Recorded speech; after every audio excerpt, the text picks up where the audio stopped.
Elina, je me tourne vers vous. Qu'est-ce qu'on peut dire de ces délégations russes et américaines? Eh bien, ce qu'on peut dire, c'est que, il ne s'agit pas seulement de délégations qui font œuvre de diplomatie. On peut le voir déjà dans la délégation, russe. On a, plusieurs, membres qui sont, du gouvernement, qui sont aussi là pour faire des affaires. Tout à l'heure, Pierrick Laurent, parlait, de Yuri Ushakov. Il faut savoir que c'est à la fois le conseiller, diplomatique de Vladimir Poutine, mais aussi qu'il a un rôle dans les négociations, d'ordre, économique. Alors là, on voit la délégation américaine. Donc, on a parlé de Marco Rubio et de Steve Witkoff. Donc, a priori, ce sont eux qui seront face à Lavrov et Yuri Ushakov.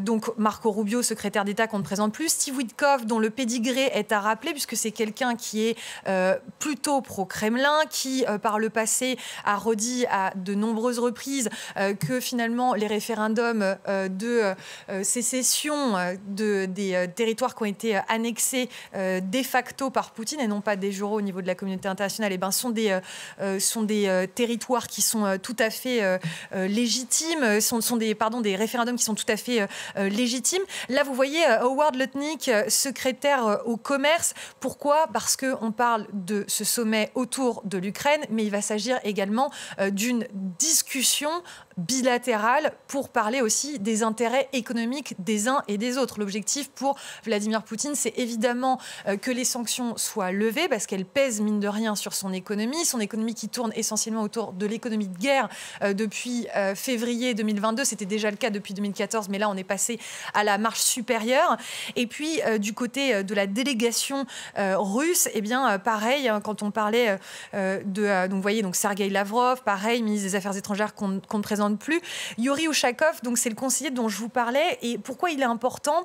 Parce qu'il a déclaré la semaine dernière, je le cite, c'est en Alaska et dans l'Arctique que convergent les intérêts économiques de nos pays. En fait, ce qu'ils évoquent, c'est la perspective d'un projet, là encore je les cite, projet d'envergure mutuellement avantageux. Donc ça veut dire qu'il faut qu'il y ait une coopération dans l'Arctique. On sait qu'avec la fonte des glaces, il y a une voie maritime qui est ouverte, que là-dessus, du côté russe, ils ont pris beaucoup d'avance avec notamment des brise-glaces à propulsion nucléaire qui sont au nombre de, je crois, plus de 40, ce qui est loin devant les Américains. Donc, il va falloir aussi se pencher sur cet aspect-là qui est très économique, qui est très business as usual.